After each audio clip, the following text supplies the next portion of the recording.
Something like that. Hey, folks, welcome back. Episode 20. And today I have a big-time guest here. As I've been telling you all along, I'm bringing the best and the brightest guitar players in the greater Boston area. And today I have Charlie O'Neill. Charlie has been playing guitar since the age of 12. He is mainly a self-taught musician and has been recording and touring from coast to coast since his late teens.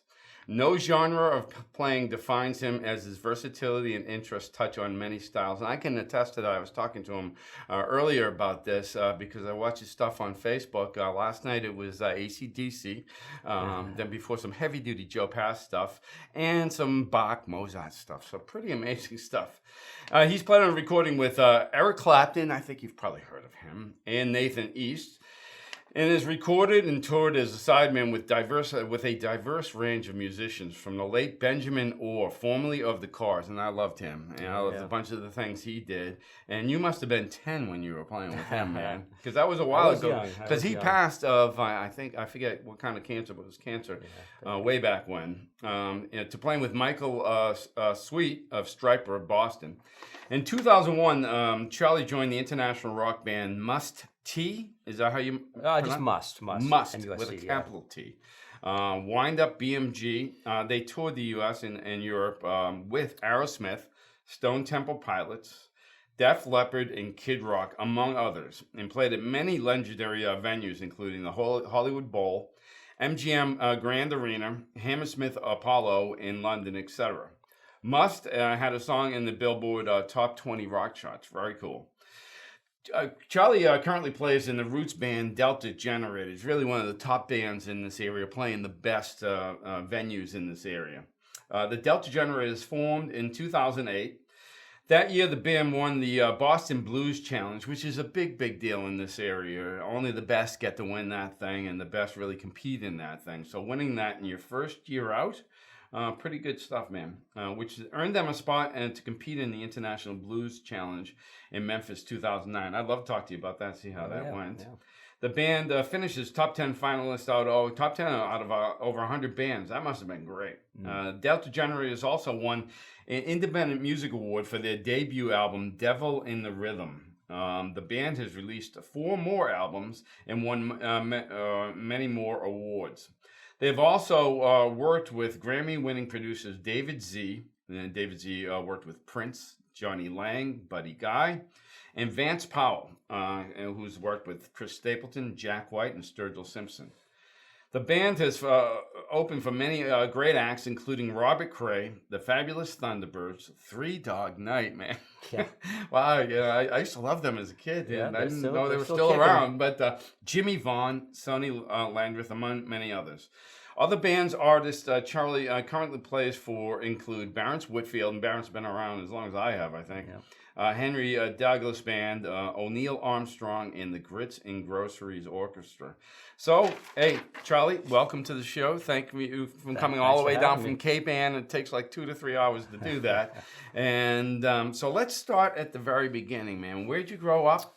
And tell me that story. So I grew up in Plymouth, Mass. And I started playing when I was 12. Mm-hmm. You know, my older brother played. Right. And, you know, I looked up to him. He was, you know, really a great guitar player. And he played, my stepfather played, he played bluegrass, and my mother even played a little bit. Mm-hmm. She was a singer. So there was always, you know, music in my house. Mm-hmm. So I got the itch when I was around 12 years old to, you know, start playing. And everybody just kind of showed me something, or, you know, my stepfather and my brother. And your brother's in the Delta Generators, he is, right? Yeah, he's a bass player. Yep. Cool. Yep.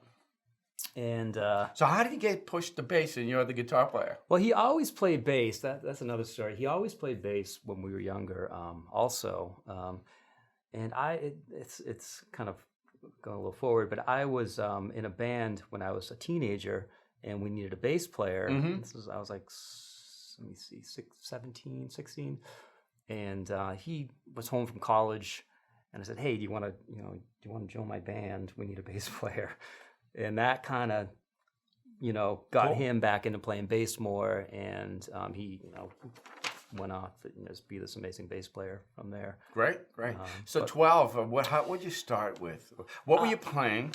What kind of instrument? So I guess it was that Christmas I got my first electric guitar. It was like a Hondo Fame, which was was like a cheap Strat style guitar. Cool. And I love that guitar, and we had just moved, I remember, to a new neighborhood, and there weren't a lot of kids in the neighborhood. So I think I just ended up locking myself in my room and just, became obsessed with playing this this new guitar that I got. That's typical and I was of so most of us. Yeah, and I was so grateful to get it, and it meant a lot. So I just decided. What grade is that? Is that like 8th grade, 7th grade? No, this was sixth grade. 6th grade. Yeah. Okay. What were you listening to? Well, I guess, a lot of typical stuff, Led Zeppelin, AC/DC, I started listening to music when I was really young. I started, collecting albums and tapes when I was like 7. A lot of stuff your older brother listened to and aunts, younger aunts and stuff like that. They would give you some vinyl and, like a Black Sabbath vinyl or something like that. And so I was playing like air guitar since 7 years old, to all this stuff. And how much older is your brother? He's 2 to 3 years. He's 2.5 years old. So he might have been playing like at 10 or 11 or something like that. He started when he was 8. Really? Yeah, he started pretty young. Yeah. Yeah. And so everybody could show me a little bit. I took some lessons.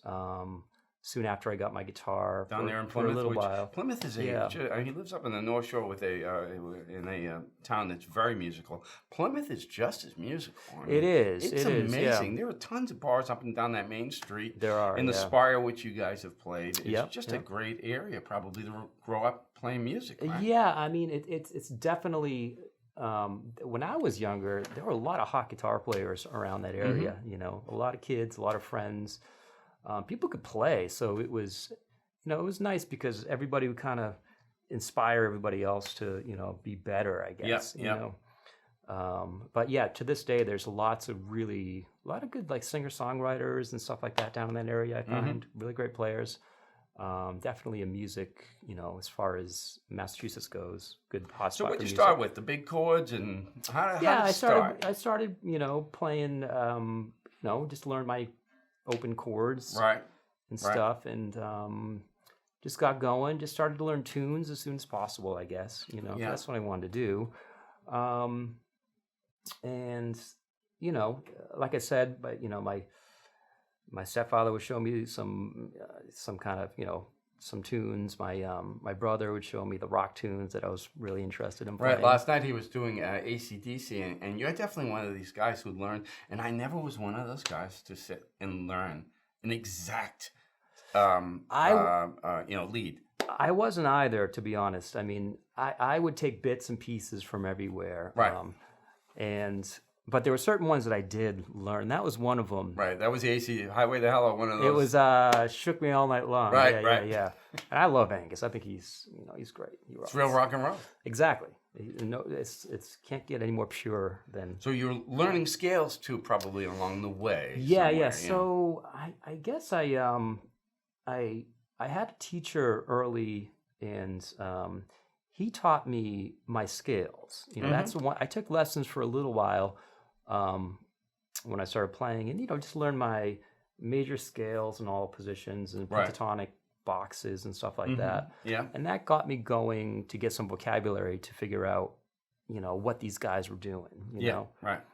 And but mainly I was just learning from listening to albums. It was tapes in my era. It was a cassette deck time. Yeah, it was a cassette time. Yeah. So you could rewind and you rewind, fast forward, and do it that way. And you didn't have all the stuff you have these days, YouTube and transcriptions. Ultimate Guitar. So someone else has figured out Ultimate Guitar. For you young folks out there who've not been out there, it's pretty good, and it takes a lot of the pain out of. I got to learn this song for tonight. It's like, okay, it's like right now someone's already done it. And it's very helpful. It is helpful. It's resourceful. It's great. But I think the one thing I found over the years of teaching, since all these resources have come into play, is that sometimes you know, some students, I find their ears aren't as developed because they haven't done it on their own, learning stuff by ear as much, you know. And I've seen that with all kinds of players. It's like, Yeah. what we've never met before. I just start playing something in E, and he gets it immediately. That's where you need to get to. You need to be able to hear something and play something over it. And Yeah. some folks just don't have that yet. And Yeah. I don't know what the best way to do that, blues jams or whatever. That's a really great way to do it. I think is doing things like that. You know, I remember the first time I ever played like in a bar on stage. I was like 13 years old, visiting my aunt out in Colorado in Boulder. You played in a bar? Yeah, At 13? Oh yeah, she was a college. You know, Cool. But she brought us out. You know, because we both played. She got us into this bar and threw us up there. You go, you guys are playing. What's her name? Lori O'Neill. Aunt Lori, thank you. Yeah. And, you know, just got up there and played, I don't even remember. It was probably like Look at Little Sister or something like that, you know, some blues tune. And, yeah, you just, you know, getting thrown into the fire, I think, is a good, just getting thrown up there in the bandstand and sink or swim, see what happens, and you learn from those experiences, you know. So I always tell anybody, you know, students or whatever, like, go out to a blues jam and just sit in and see what happens. You know, I'm back teaching again. I told you a little bit about my background. I just started back doing the teaching thing, and 2 or 3 of these schools I'm working with right now, they have these sort of ensemble things, which are bands like we had when we were kids, but with like an adult leader. And how much that would have helped us back then. Yeah. You know, if we had someone who was like, okay, you do boom, boom, boom, drum, boom, bass player, boom, boom, boom, boom. Now guitar player, play an E7. That's just like that. Now just stop playing. Singer, make up some words. Right. And it would have helped. And so playing with people is always. It is, yeah. I always tell, you know, people too, you know, when you're younger too, and just get in a garage with some kids. And because there's something about, I think, learning from each other, you know, and finding people, and just finding people you connect with, you know, as humans, you know, like that's really important. And I think it helps us to, you know, make connections with people, and just learning from each other, getting in there, you know, and having a good time playing music, you know. It's something about the synergy, and I think it's lacking sometimes in the recording thing, because I really listened to you the 4 albums over the past couple of days, and I don't know, we haven't checked this out. I'm guessing you guys are all playing live together.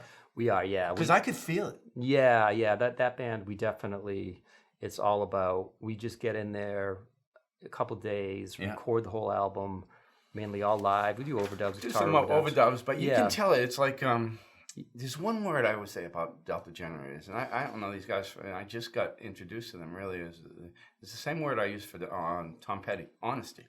Yeah. It's honest music, man. Yeah, we try to keep it that way. We don't like to nitpick too much about, we leave it a little rough around the edges. You know, all the rock and roll and blues and everything that we really love has that sound to it. It's a little rough around the edges. Yeah, you know, it's Mike Campbell. You know, it's live. Well, it's into a twin or, you know, straight through. And I want to talk about, you know, gear and all that stuff. But so you're 13, 14. When's the first band? 14. Yeah. Yeah.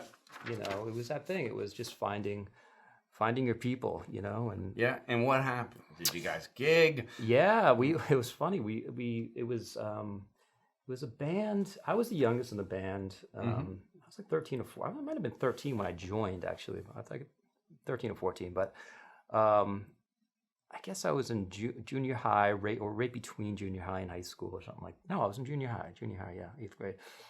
And the other guys were a couple years older, and they went to my school, and then 2 other kids went to 2 different schools, and they were like seniors in high school. Wow. So. And you were 13, 14? Well, this is, let me see, it was between 8th and 9th grade. So say 9th grade. But you're still a little kid to a senior. A 9th grade is like baby. Yeah. Unless you can really play. Well, that's the thing. It kind of, you know, you have if you can play and, you know, you can hang that way, then, you know, they're willing to tolerate your younger age, you know. But So yeah, it was a good little band, and we went to 3 different schools. So we used to do like we'd rent a hall out.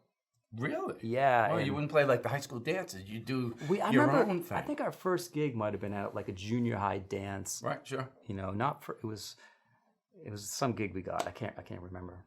But the main thing we did was we rent halls out and rent a stage, rent a PA, lights, and hire another band who's much older than us. Yeah. You had to rent a cop at the door and stuff like that. But because we all went to different schools, right, you brought a bunch of people. We brought a bunch of kids in, and we could sell tickets for $5 in school. It might have been easier back then than getting people out today. Man. Honestly, it was. We started realizing after like, wait, we're having a great time. Playing for our friends, and we're making money. This is cool. So we do those every few months, and the band ended up. 2 of the kids were seniors, so one of them went off to college. And the singer did, and the band just kind of broke up. It's like the Bryan Adams song, this one got married summer '69. Yeah. And so then what happened? You're in the middle of high school. Yeah, so you must have had a bunch of bands during that time. That band was 8th and 9th grade, I guess, and then 10th, the beginning of 10th grade, I got a call. It might have been during that summer before 10th grade, but there was this band down on the Cape, on Cape Cod, and they wanted a second guitar player. And these guys were, I knew them through friends of, like, I knew them through friends, but they heard about me, and they asked me if I wanted to audition for their band. And they were all in their early 20s and older. And you're a kid. And I was 15 at the time, yeah. A baby. Yeah, and so they had, like, management. The singer was from up north, actually, and he had already had a record deal and stuff like that. Wow. Cool. And, so it was a little more serious. And, we had this guy who managed us who, speaking of Bryan Adams, he was actually like, he was the guy, he was a part of his he was a big photographer. He managed supermodels and stuff like that. But he also was an image consultant for like rock stars. So Bryan Adams was actually like, oh really? He's like somebody they brought to him, say, what can you do with this guy? He's got package him. Yeah, it's a product. Yeah, exactly. Anyway, so this guy was our manager, and he paid for all of our studio time, and he had a big entertainment lawyer trying to get us. So it was like he was trying to get us a record deal and stuff like that. So I did that for 2 years, I guess. So. And once again, it was like the beginning of my senior year in high school, and that band broke up. Just no momentum, or people getting upset with each other. The singer kind of decided to wanted to throw the towel in, and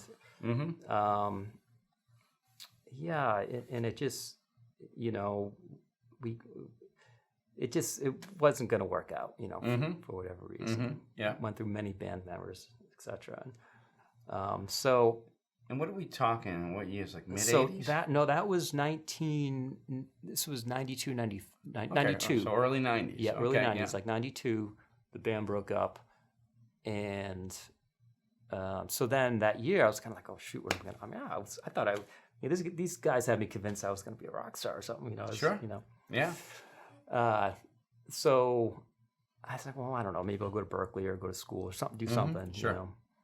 And then it was my senior year in high school. It was like the end of my senior year, and my old manager called me and said, hey, he was good friends with Ben Orr from the Cars. Right, so that's when this thing came up. Yeah. Cool. So he said, hey, Ben's looking for a guitar player. I played him some of your stuff. He wants to do something more guitar-driven. He'd been out of playing music for a while.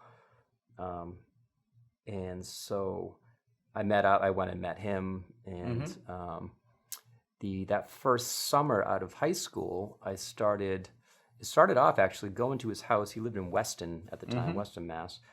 And he had a home studio, and we go there, and it was myself and him and a lyricist and just songwriting. Yeah. He wanted to record a new album that fall. So I spent that first summer out of high school working with him, just kind of, it's songwriting with him, which was And what was that like? super You're learn. a high school senior. Yeah, He's in one of the biggest bands of all time. Yeah, actually, it's interesting because my very first cassette tape when I was 7 years old was the Cars' "Shake It Up." Shake it up. Yeah, Yeah, that cool. was my. I remember I begged my mother to pick it up because that was a big pop album at the time. I remember I shared that story with him, and he's like, "Oh, you didn't like that story."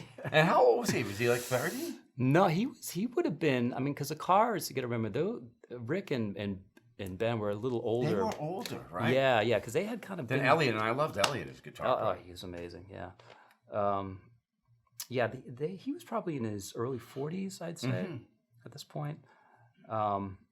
So we had written songs and stuff that whole summer, and then we went to the studio that fall to record, which was supposed to be his next album, and so we ended up recording just about an album's worth of material, which was a big learning experience. I bet. Because I'd done big recording stuff, 24 track, etc. In my in good studios, nice studios when I was a teenager. But this was a whole nother level of meticulous. And where was it? Production. So this is recorded. There was a studio in Boston called Soundtracks, and it was a new studio. There was one in. Was that the one they owned on Newbury Street? No, that was Synchro. Synchro. It was funny because I I know it recorded. began with S, right? Yeah. The previous band I was talking about, we used to record at Synchro. The Cars didn't own it anymore, but it's funny that, we used to record there. It was right on Newbury Street. Right. Yeah. No, this was at Soundtracks. It's not there anymore. I think it was on Columbus. Cool. But this is big time recording. Yeah, this it was the big leagues. Yeah, it was a big recording studio, 48, track recording studio, but the big thing was Ben. Ben worked with he worked with Roy Thomas Baker, who produced all the Queen stuff. Wow. He did the first few Cars albums, and then Mutt Lange did their big album. And Mutt is world famous. Yeah, and both of them had these very meticulous ideas. So it was a learning experience, partly painful, because he would have me just record like kind of Carsy,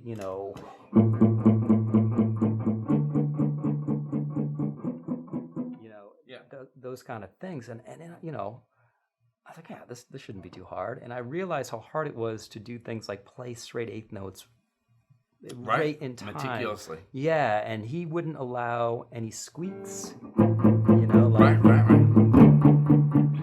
any of that in between. And then he'd want you to do 8 tracks. Who's the producer? This was Ben. Ben was producing it. Ben was. Oh, okay. Yeah, cool. And he would make you record 8 tracks of the rhythm track doing the exact same I guess thing. they were tough on Elliot, too. They were, and Elliot I heard a lot of stories. He would work on those solos, because you can hear them. Those weren't, no improvisation there. Yeah. That's note per note. Yeah. Probably done 100 times, like a Steely Dan type thing. Yeah. Yeah, I heard Roy Thomas Baker could be hard on him at times. It was. So what happened, man, with that? Did that album come out? So the album never came out. Wow. So Do you have the recordings? Yeah, they're on YouTube. There's some of them on YouTube. Cool. And stuff. Yeah. I probably have them somewhere. And so I did. That was the first fall that was like 1993. The first fall out of high school, and it was funny at that same time, that same studio, we went to check the studio out, to see if we wanted to record there, and there was a producer who was producing this track. It was for it was like a cancer fundraiser album. Yeah. And I walked in, and it's, oh, you play guitar? And I'm like, you're playing guitar for Ben? I'm like, yeah. Hey, can you come in next week and record this Keith Richards-y type of rhythm track? Wow, that's cool. And I'm like, yeah, sure. He's like, oh, and by the way, Eric Clapton played lead on it, And I'm like, okay. So it was funny. This, that was when I was 18, yeah. So that was probably the peak right there. I played with Eric, I can say I played with Eric Clapton when I was 18. Tangentially, right? Absolutely, right? Never met on the him. same recording? That's cool. On the same record, yeah. Nathan East was playing bass on it, stuff like that. That too. But anyway, so that band. Then Ben decided he wanted to start playing live. So we put together a live band, and my brother Rick ended up being in the band because Ben didn't want to play bass anymore. I said, "Oh, let's get my brother to play What bass." do you want to do? Out front? I never thought of Ben Orr as like an out front type guy. Yeah, he wanted to play guitar and just sing. So had a really great band who was the backing band for him, and I did that for 3 years. So 3 years. Yeah, I left when I was like 21, and I was playing in like I needed to work really, and we go on the road for a little bit, but then we'd come home, and then it would be like, oh, what You'd do be I? broke, right? No Yeah, gigs, no money. And it's something that we all deal with. Money is you need to make it. Yeah. Especially in your 20s or any time in your life. And right? it started becoming less and, near the end we weren't going out as much, and I needed, I just wanted to work. And I also wanted, had these ideas of just wanted to do my own thing and et cetera. And so I was working in a band, it was like a 90s rock cover band. It was like playing all Pearl Jam and Nirvana and stuff like that. Also just to, it was a really good band and popular band. And I did that for a couple years in my early 20s, 20, 21, 22, 23. But we worked 4 nights a week, doing that. And then I started, I did that, played with other groups, and then I met this guy, Michael Sweet, and he asked me, I met him at Guitar Center, actually. Somebody introduced us, yeah. And he told this friend of mine who's working there, that he was looking for a new guitar player. He just released an album and needed a touring guitar player. And so, you should meet my friend Charlie. And so we met then, and then he asked me to come audition for him. So I auditioned, and I got that gig. And then he had a band who was a Nashville-based band, and so I ended up touring with him. This was going forward to like 2000, I think it was. And did that for a year. You're like late 20s, something like that? Yeah, I was like 25. Yeah, cool. And just, did that for a year with him. Just that get any record contract interest or anything like no, that? No, that was an album released on a major label. Major. Like Wow, yeah, cool. Yeah. A typical story. It was you get out there, and I done a lot of these kind of things. You get out there on the road, with backing up on artists, and then you're out there for a little while, and then suddenly it's like you hear the record company's not really backing it like they were. Have you seen the documentary Hired Guns? I have seen that. Yeah, and I forget who it was, but the guy, he's in bed, and the agent calls us like, we're dropping all the rest of that, so this is it. We have no more gigs for you. And the guy's like in Cleveland with all his stuff. Yeah, he's got to get home somehow. Yeah, I've heard some horror stories over the years. But yeah, so that was, I did that for, I guess, a year. A lot of fly dates, doing festivals and stuff like that. And what were you doing? Using backline equipment then? Yeah, backline. you bring like Yep, I remember I had, I was using Marshalls. I was using a Marshall at the time that I knew backline companies would all have. Figured that out. Figure that out early on. Like, try to use something if you're straight ahead. Right. Yeah, pretty straight ahead, so you know what you're getting yourself into. And I just had a pedal board that I'd fly with, and do it like that. I toured with the Platters for a couple of years, and that was a pretty straight ahead gig. And it's like the same type of thing. It's like, get me a Twin or a Roland clean, and an overdrive pedal of some sort, a Strat. And we went to Hong Kong. All I brought were picks.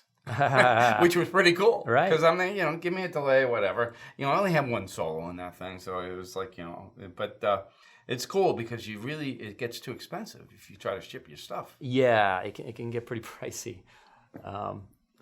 So I did that for a year, and then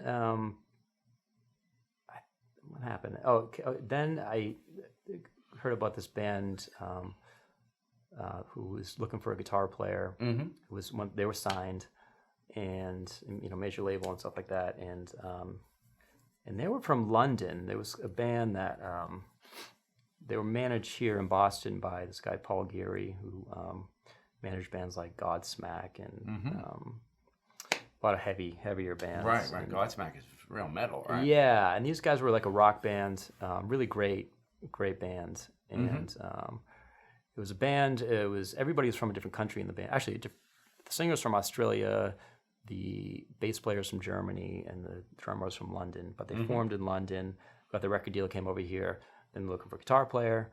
So I auditioned for that band, and what was the name of the band? Must. That was a band called Must. Right, yep, right. Yep.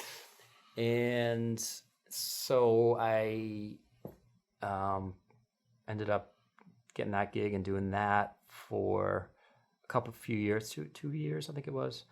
And the album came out, and the single did really great. And we got to tour with, Aerosmith. We did tour with Aerosmith for 4 months. And you were opening up for them? Opening up for them, yeah. Did you get to meet them, or was it sort of yeah. them and us? No, they were great to us. Really cool. They were really, really nice. Steven Tyler seems like a great guy, and I didn't even touch on this. Yeah. Benjamin Orr seemed like a great guy too. Ben was. I learned so much from Ben. He was really great to kind of. I was a kid, and right. He had a lot. And he and Rick were older than. Yeah. I mean, I think they were. Yeah, Rick was about 4 or 5 years older than me. Yeah, he had a lot of patience with me, Yeah. Because I was, I didn't know what I was doing really. I was just. And when you were with him, what would you consider your level? Where were you at? I mean, because I consider you master level right now. It's you were still learning. I'm always learning. You can never stop That's learning. That's one thing that we all do. Yeah. Usually, if you're half decent. If you're not, you're just using the pentatonic scale forever. But most of the good players that I know and meet, always working on something new. Yeah, I mean, to be honest, I think I had a lot to learn. Looking back. Were you a rock guitar player? Yeah, I was a rock. Yeah, you were rock guitar player, and because I don't think you're a rock guitar player anymore, from what I've heard. Yeah, well, I hear Southern rock. I hear Mike Campbell. I hear a whole bunch of stuff, man. Huge slide things. We didn't even talk about that. I want to get that into that too. Yeah, I started playing. I was mainly a rock guy when I was younger. What playing with Ben really taught me was just the things that I glossed over. The fundamentals that. And recording too, like learning all these recording techniques, stuff that I learned how to prepare for the studio better and stuff like that. It's a different trip. I remember I did one album with the band I was with, and I was doing some sort of octave thing, and they were hearing something. The guys taped the bottom 3 strings, so that they wouldn't. I'm there. Wow, you get to that level. Yeah. But those, like you were talking about, those straight eighth notes. It's Yeah, they got to be straight. No, muted straight eighth notes. I'm telling you, record yourself with a metronome doing those, and you'll whoa. So Must, go back into the Must. Then. Yep. So did that. That was 2001. When I joined that band, and we toured, with some Stone Temple Pilots. Another tour we did, tour with Def Leppard over in Europe. That was. And you're really interacting there with the highest levels of the music industry. Yeah, I guess so.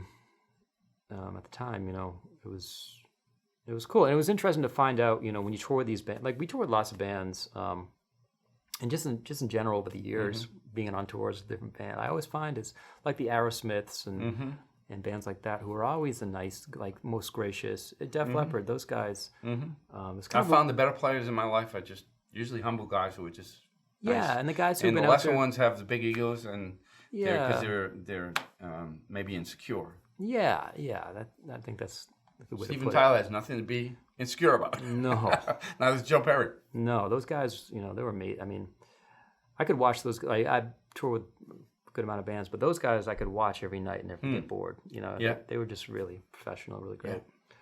So did that for a few years, and then a couple years, and the band, the label didn't want to pick the band up for the second album, so they never broke. No, I mean we. Did they get on the charts at all? Yeah, got on the charts, on the rock charts. but What kind of rock was it? it was kind of like I would say a mix between like U2 and Soundgarden or something like that. Yeah. It was a really great band. Really, really, really good I rock don't see you band. as a U2 an Edge guy. Oh, actually, I'm a big Edge guy. I love. Really? Yeah. Because I don't hear that in you I actually playing. played in later on in early 2000s. I played in a U2 tribute band. Really? The Joshua Tree. They're like a local Boston. Yeah, I've heard of those guys. Tribute That's band, yeah. like the biggest one of those. Yeah, yeah. And so I did that it was cool because I could, go back and really dive into the Edge thing, which I love. Did you have like a pedal board yay big? With a well, whole bunch of I delay? had I had rack stuff. Yep. And I had a crazy system for that gig actually. Cool. So Must breaks up. Yeah, And- so the and band gets dropped. The band can't stay in the country because they don't have work visas, etc. All that, so artist Yeah. visas and all that So we stuff, went back yeah. to London. We actually went back to London and tried to keep it going over there, Cool. Yeah. touring and stuff like that. And so I was bopping back and forth from here to London. 2001, post 9/11, all of that sort of issue too. Yeah. And it was just getting harder and harder to keep the band together, so we just broke up. And it must have been tough financially, right? I mean, It was tricky. when the record company says they won't pick you up again, then Yeah. the well is dry. Yeah, and that band had a pretty sweet. I mean, it was nice. I mean, that was the height of the record industry as far as record sales, money that record companies were willing to spend. For you etc. kids at home, that's when people actually bought music. Yeah. $20 CDs. Yeah. And their artists would get like 5 of those $20. Now it's a 0.00006 of a cent per stream. It's a Yeah. different industry right now. And I want to get into that too. We got maybe 20 minutes or so. Yeah, we got about 15 or so. So take me then up to Delta Generators, 2008, right? How'd you find these guys? Tell me about the band because I do love the stuff, man. I really like it. It's real stuff. Oh, It's thank you. real Thanks. honest, and I want to talk about your tone too because it sounds straight through on the recording. Yeah, it's pretty. There's not a lot of stuff going A lot on of there. rawness. I like Yeah. that. So the band formed actually. I mentioned the Joshua Tree. Our original singer was in that band, the Joshua Tree. He's a real chameleon kind of singer, and The band in the 2008 album was Yeah. in Joshua Tree. Yeah. I don't hear that at all, I man. know. If you heard him do that, you'd be like, wow. Wow. So the drummer in the Joshua Tree was like, hey, Jeff Anderson, right? it wasn't Jeff. It was a different drummer. It's a guy, John Perkins, who was the original drummer in the band. He was like, hey, do you guys want to do more of a roots thing? Just see what happens. I was like, sure. So I said, well, I can get Rip, my brother, to play bass, and so the four of us. Define roots too for the people at home. I like to just say Because roots I think of Mumford and Sons, and I hate them. right. For some reason, I just don't. There's no groove to me, Yeah, And you guys are far superior. Well, American roots music, I guess, Right. because it's blues, a lot of it kind of started with more rocked up Delta blues kind of stuff, Right. I guess. But, there's so many genres in blues, there's Chicago, there's Memphis, there's West Coast, there's And Texas. I don't even know, because when I was just listening to your stuff heading over here, man, I hear Greg Allman, I hear Dwayne Allman. Yeah, so there's definitely, Dwayne Allman was a big influence on me, and definitely, rock influence in our music, blues, country, traditional country stuff in there, folk stuff in there. So it's really that. I guess we call it roots music because we're not really. I wouldn't say we're a blues band specifically. Right. Not at all. Or a blues rock band. We're I think I saw that somewhere. It's like, man, you're more than that. Yeah. Nothing against straight blues. No, but no. this is more interesting to me. Yeah, we just have a lot of interest in music and just American roots music, I guess.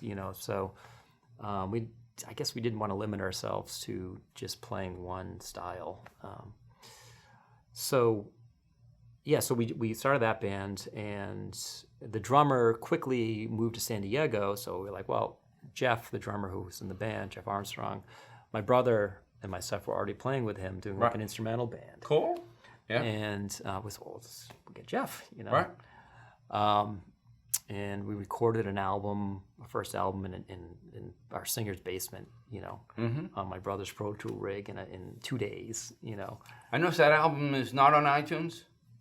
It should be. Okay, maybe I didn't do a search. It comes up with 3 albums: the live one and 2 others. Yeah, well, they should all be up there. Okay. That's good to know, though, if they're not, because we might have missed our renewal. Yeah, there should be. There's 5. We have 5 albums. 4 studio albums, 1 live album. Working on some new stuff now. But yeah, so that band, we did. We started in 2008, and you won some big blues festival thing. Well, yeah, we did that Boston Blues Challenge. Rick said, "Hey, you guys want to do this Battle of the Bands Blues Challenge thing?" Which I've always hated. Yeah, I was in the Rumble in '84, BCM Rumble. Yeah, and I thought we were better than anyone, and we came in last place. So whatever. Yeah, I mean, competition in music is just kind of right. It's not the 4-minute mile. It's all right. So it's whatever. It's subjective. Exactly. And so that's we're like, well, let's do it, and whatever. And we ended up winning, so we're like, well, that's cool. So, and that gives you a spot to go down to Memphis for the International Blues Challenge. And what encouraged? Were you able to bring stuff, or do you got to use backline? Down there? Yeah. Backline, yeah. Right, so you just bring your guitars and your pedal board, and and you get up there and figure whatever you got out quick. 100 bands. It's like over 100 bands. 5-6 different. It was all on Beale Street. So Beale Street in Memphis is all. I've never been to Memphis. I've been to Nashville. It's like Broadway has 50 bars. Yeah, it's kind of like Broadway in a sense, but it's just more different style of music on Beale Street, I'd say, than Broad. And Broad's more like country and cover bands. But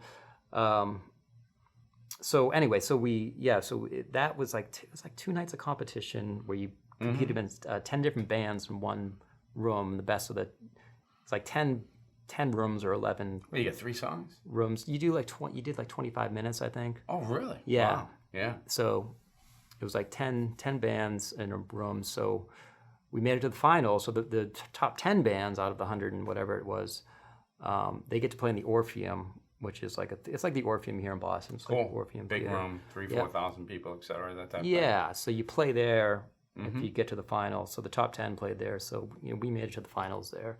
So that kind of helped spark interest when we got back home to, with getting gigs and festivals, etc. And what about record companies? Why are the Delta Generators not internationally known? It's the record industry meets opportunity. It's all that stuff. Because you guys got it all, especially with this new singer. It's a great voice. Yeah, it's it's a wacky business. You know what I mean? Right, it's more wacky now than ever before. And really, record companies, they just don't have the funding that they used to have. Unless it's a guaranteed deal. Yeah. And one of the girls I used to play in my duo, she just got a 3-record deal with Warner. Yeah. But she's got everything they're looking for, and I think she's going to break huge. And they'll only put money into something that is a guaranteed. What is the word? Bet. A good bet. Yeah. Because it is a bet. There's not the money that used to be in the industry, and everything's scaled down as far as the money that they'll give a band and an artist and stuff like that. Cause I remember when I was in Must, I just look at the money that was spent a week on tour. Right. Tour bus, and it's just insane. And that that kind of money is gone, I think, for a new band. Right. So everything's scaled back. So it's kind of like, well, do we do this on our own, or do we do it with a record company? And you can do it on your own today. Yeah, you can. You can do everything. You can. I mean, it's nice to have some help because it's really hard to do it all. Yeah, I think the key is, man, you just got to get a buzz going, and if the record company sees a buzz, they'll put some money into it. Yeah, it's a tricky business, So we're just we got about 10 minutes left here. We've got a video here, which is I think a promo video of Delta Generators. Can you tell us about that video? Yeah, that was just a promo video. I think it was 2 years ago, so it's a little bit old now, but. It's at the Spire in Plymouth, which is a really nice great venue. Yeah, really great venue. John Souser, I'm plugging you. Yeah. And so that promo video is from that show. And we did a live album there too. I think that was the same. Yeah, that was the same night. That's the most recent album. So here's that video.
The children were crying, their house was torn from the ground.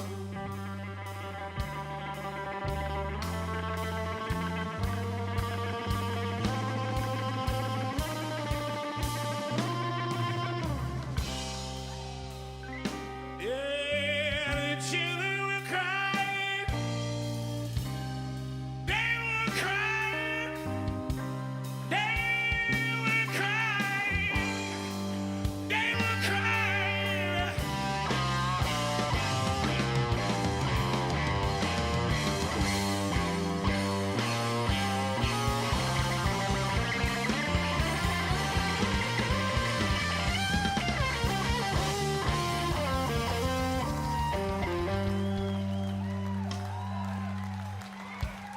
Yes, say the water.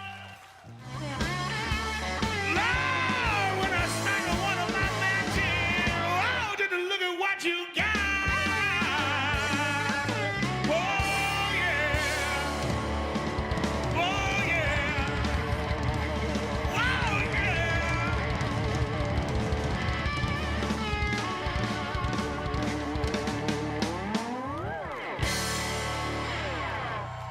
Thank you very much.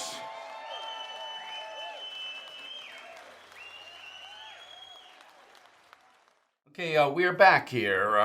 So where do we go from here? So what's up with Delta Generators? What's new? So the I love your stuff, man. And tell me about the places you're playing Yep. and the few amount of gigs you're doing. Is that on purpose? Is Yeah. that what's going on these days with? Because I consider you mid-level, maybe not national, but mid-level. Yeah. And you're playing those great mid-level rooms, like we talked about. TCAN would be a great room for you. Yep. The Spire, the one down in Fall River. Yep. So what is up with the band? Well, Where do you go from here? yeah, we kind of played all the, when we started playing, we played every bar, Of course. everything, just to kind of get the name out there and play and stuff like that. Then you kind of get to a point where it's like, well, if you're going to play these bigger venues, you can't go back and play a lot of these smaller places. Unless you're the Stones, then you can play in Madison Square Garden and then play that bar in Worcester. Yeah. But that's a different thing. In this space, then it's looked down upon. It's like, whoa, they're going way down. They're playing the bar in Salem or something like that. Yeah, so we keep that selective to the venues that we like. That's the word, So selective, yeah. I guess we just mainly play all ticketed events now. Mm-hmm. And yeah, like our next gig is at the Bull Run in Shirley on the 27th. Bull Run probably. I went there for the first time to see Coco Montoya. Oh, yeah, You know yeah. Coco? Yep. Yeah, amazing. He plays left-handed, Yeah. upside down. Yeah. So the high E is up top. Right. Bizarre. He was unbelievable. And my first time going there, and it's a really cool room. It's like you can get dinner, and the PA was great. Yeah. And so, will you sell out that room? Hopefully. Okay, that's what, the 27th? Go buy tickets. 27th of 27th, December. yeah. So it's Cool. right after Christmas. Bull So it's Run a in tricky- Shirley, tricky Mass, time, which is, but- you get off at 495 and you go forever. Yeah. In the dark, it just seems like you go I know, forever. it But is in a weird then you spot. find this really cool place. Yeah. And there are like 8 or 9 of those, or 10 in New England. Yeah. With these cool rooms. Yeah. Up in Derry, New Hampshire, there's one too. Oh, Tupelo. Yeah, Tupelo, another Yeah. great room. Yeah, so we mainly play those types of rooms, and but you can only play them once, twice a year. You know what I mean? Right, So, right. You can't really do it 2 times. Yeah. You might only be able to do it once. Yeah. So we're doing that. We actually just got a gig in the Netherlands for May, so we'll be doing that cool. big festival there. Yeah, so that's cool. I mean, I could see you guys open up for Bonamassa. Yeah, we've been trying to break into just into Europe for a while now because we've gotten a lot of play and press over there, but we've just never been able to get over there. So just, And it's 4 guys in the band, right? Yep. Are you working regular jobs too, or? I've been a full-time musician my whole life. I've never really had a day job. You're teaching. I do teach still. I don't teach as much as I used to do. 40 students a week, stuff like that when I was younger. But I don't teach as much as I used to. I try to keep it, 15 students a week. So you're doing other gigs other than Yeah, Delta? playing like 5 bands. Oh, really? Yeah, and just do whatever else. I mean, comes I along. saw a video of him. I do a lot of jazz myself, and man, you got jazz chops. Oh, and yeah, we didn't even thanks. talk about Berkeley, but you skipped Berkeley, but you didn't need it because you were hanging with Van Orr at 18, 19. Yeah, well, So you were really getting into the higher echelon of this city. I was, but I went back after playing with Ben and stuff like that. Like 22 years old, I went back to study with somebody because I was. This guy Bruce Bartlett. Oh, I know Bruce. I've tried to get him on the show without luck. Yeah, If yeah. You know him, Bruce. Open invitation. It was only for like 6 months, but he taught me so much Yeah. for the next 6 months, and he taught me how to practice. Now, which I'm was a talking big about thing. kids. You don't have to go to Berkeley. If you pick up John Finn's another guy who teaches, there's a whole bunch of them that teach. Yeah. Well worth it. And Berkeley's like $50,000 a year now. Yeah. So that's a real to put $250,000 into a music degree.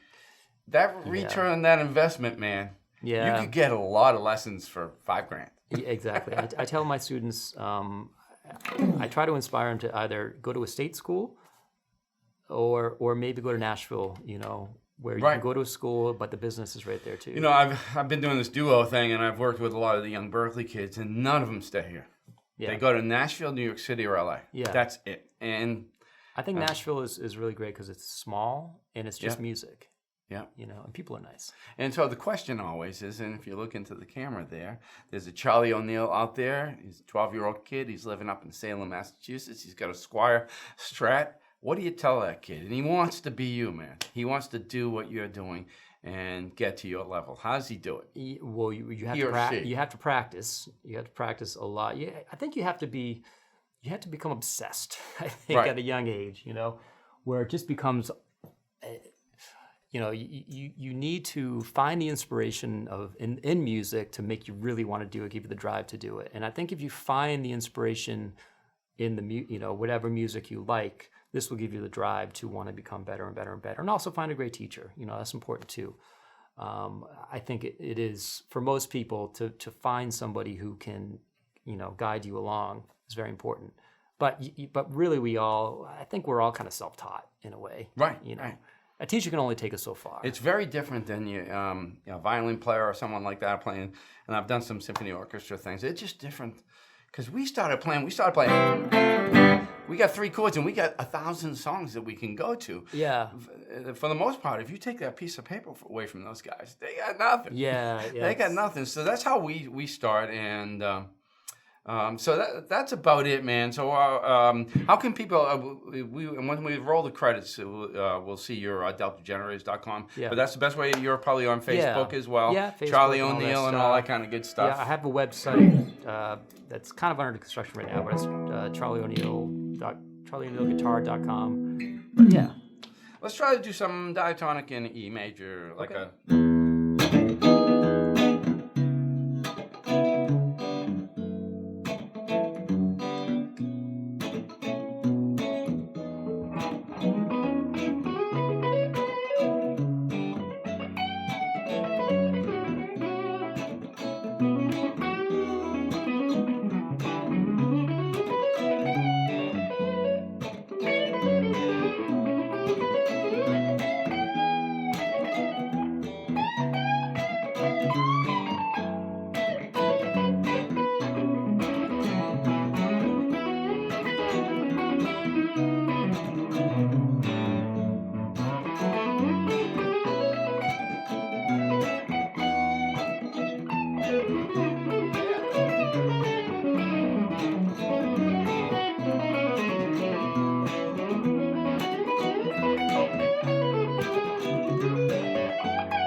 All right, thank you. Great job, man. Yeah, man. Great job.